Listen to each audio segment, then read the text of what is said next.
is the opportune time to reap those sweet fruits of our 4 years of toils and labors. However, this commencement is more than just a ceremony. It is not yet the end, but rather the beginning of a new long journey towards infinite possibilities and opportunities. March forward then, dear graduates, to a brighter future. Let us be the master of our own fate.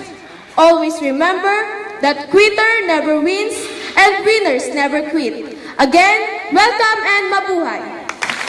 Listen to the rendition of Himig Valenzuela by the candidates for graduation to be led by Camille Faye G. Pacheco.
to present the members of the faculty as well as our guests for this momentous occasion.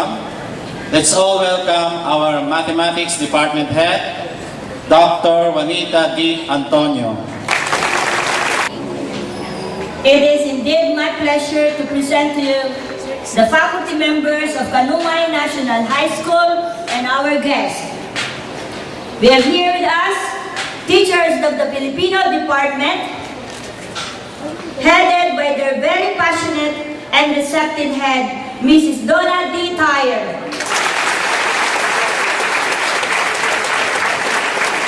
The English teachers, with their very energetic and hard-working head, Mrs. Winnie F. Tugari. The mathematics teachers, with their compassionate and vigorous head, yours truly.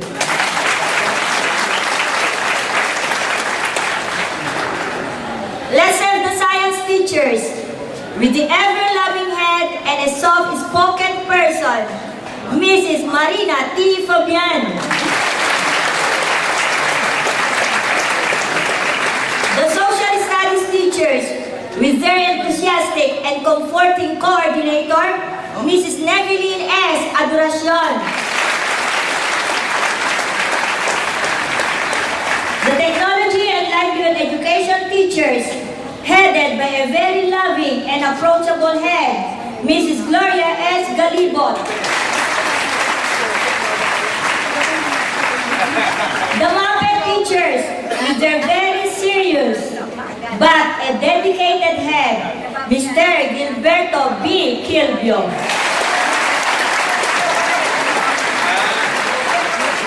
And we have here with us, joining the celebration, our very own congressman, a competent and esteemed man, the very energetic and a man of action, Congressman Rex T. Gatchalian.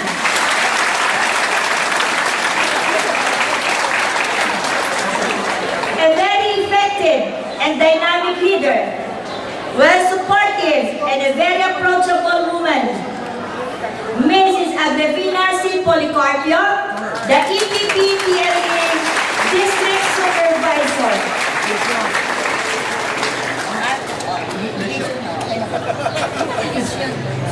And of course, we have with us the principal of different schools.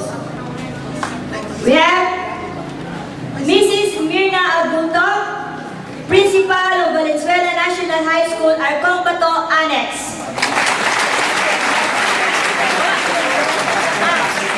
Arcong Bato National High School. We have Mrs. Maxima Carlos, Principal of Dalandanan National High School. Dr. Glendina Sumbilio of Karuhati